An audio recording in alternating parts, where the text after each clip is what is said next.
અને દેખાડાને કહો હવે બાય બાય। સમૂહ લગ્નના આ મંડપમાં સાદગીના ગીત ગવાય, ઘર પણ ચોખ્ખું, દીકરીનું માન પણ જળવાય। આવું નવું ભારત જોઈ આખું ગામ હરખાય। સૌ પ્રથમ હું સમૂહ લગ્ન વિશે વાત કરીશ। આજે આપણે એક એવા સમાજનું નિર્માણ કરવા તરફ આગળ વધી રહ્યા છીએ જે સાદગી, સંસ્કાર અને સ્વચ્છતાના પાયા પર ટકેલું હોય।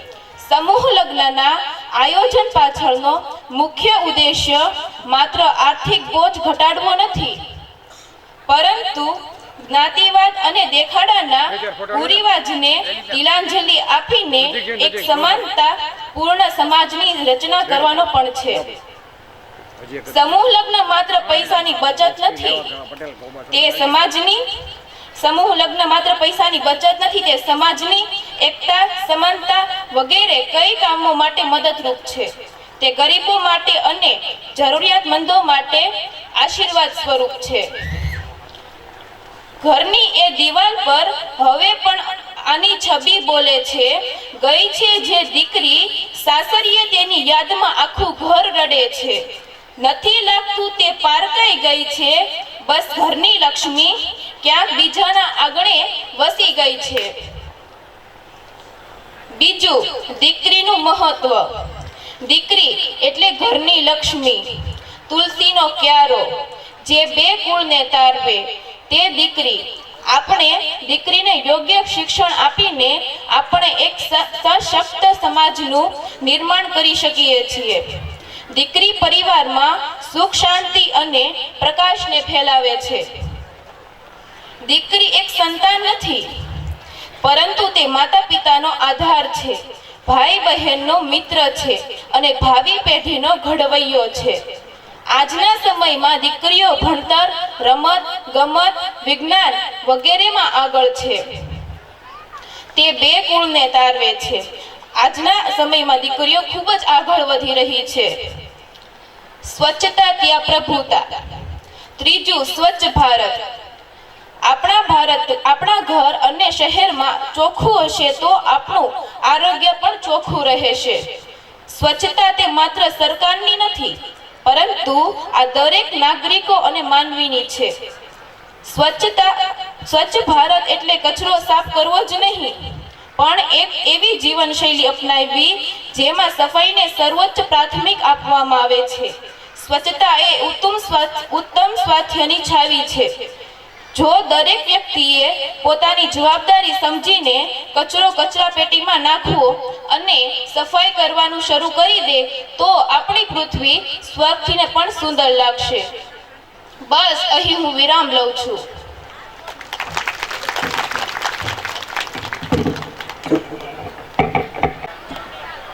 વક્તૃત્વ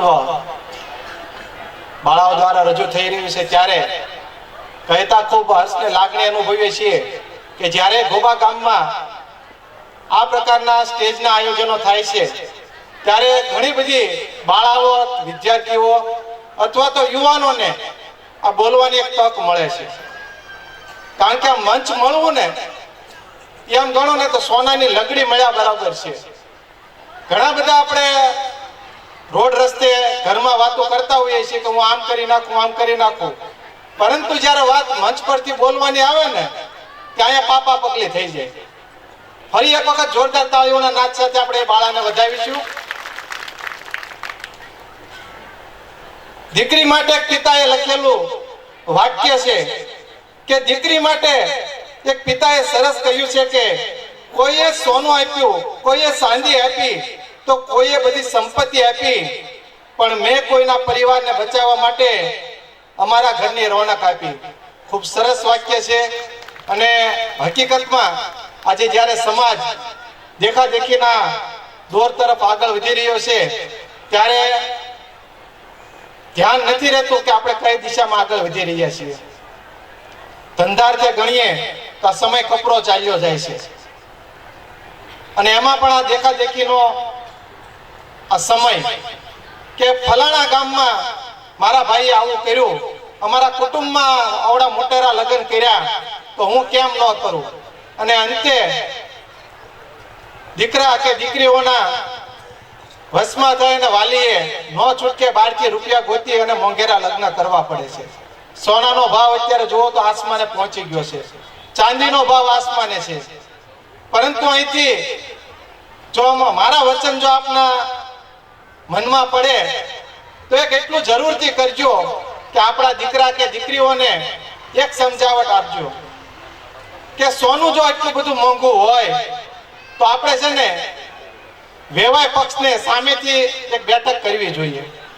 આપણો પટેલ સમાજનો એકનો પ્રશ્ન નથી, હરેક જ્ઞાતિમાં સમાજના આગેવાનો દ્વારા આવી બેઠકો થઈ છે. અને સોનાને સાઈડમાં મૂકી અને વાલીઓ અત્યારે એફડી તરફ વળ્યા છે કે 18 વર્ષ પછી કે 21 વર્ષ પછી જો એફડી સ્વરૂપે લગ્નના સમયે પૈસા આપણે એફડી કરાવીએ ને તો ત્યારે જે બાળક હોય તો બાળકના લગ્ન સમયે કે ભણતર સમયે રૂપિયા કામમાં આવે છે. આ એક સરસ મજાનો અહીંયાથી કહેવામાં આવ્યું હતું કે આ એક પ્રસ્તાવ છે, તમે રજૂ કરજો. સારું હતું.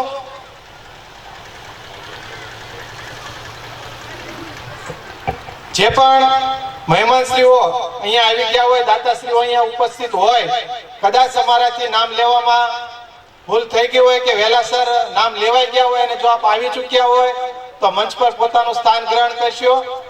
મંચ પર બિરાજમાન દરેક મહેમાનશ્રીઓને પણ વિનંતી કે જો આપનું સન્માન કરવાનું બાકી હોય તો અમારા જે કાર્યકર્તા ભાઈઓ છે એમને પણ જાણ કરવા વિનંતી.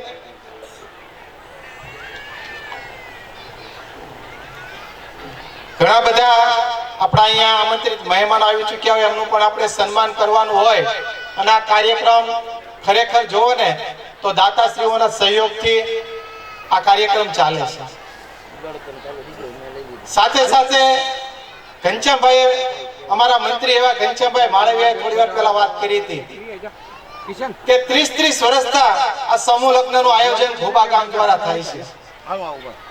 તમે ગુજરાતમાં કોઈ પણ જગ્યાએ જુઓ, મારું કામ આમ ગણો તો ખેતીવાડી માર્કેટિંગ છે એટલે આખા ગુજરાતમાં હું ફરતો હોઉં છું. અમરેલી જિલ્લાનું છેવાડાનું ગામ છે ઘોબા ગામ, એટલે બોર્ડર લાઈન લાગી જાય અમરેલી જિલ્લાની. અહીંથી થોડાક આગળ વધો એટલે ભાવનગરની બોર્ડર ચાલુ થાય.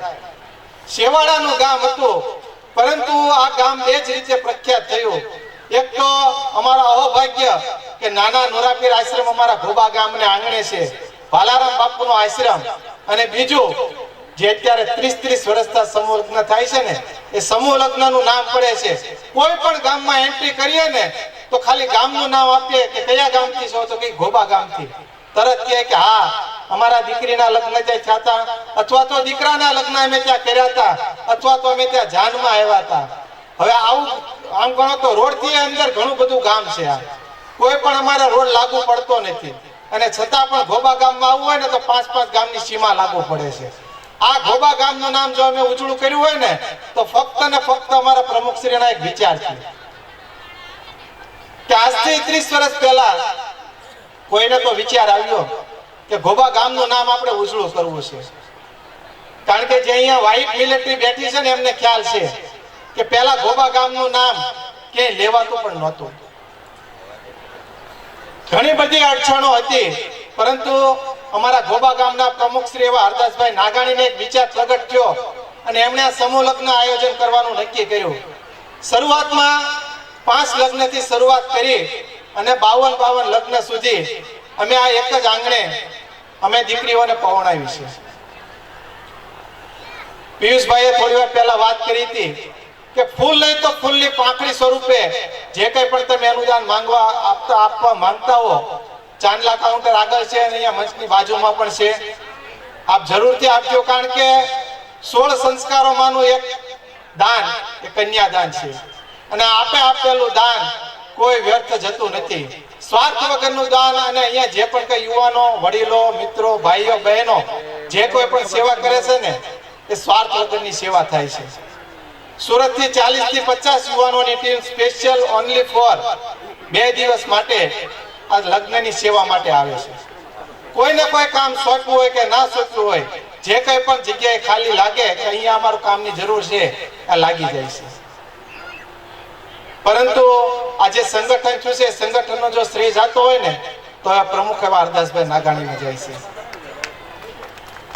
આગળની રૂપરેખા ઘણા બધા મહેમાનોનું અમારે સન્માન કરવાનું બાકી હોય, સમાજ શ્રેષ્ઠીઓને પણ આપણે અહીંથી સાંભળવાના હોય. હું વિનંતી કરીશ પિયુષભાઈ પડસાળાને કે આગળનો સન્માનનો દોર આગળ વધારશે. પિયુષભાઈ પડસાળા.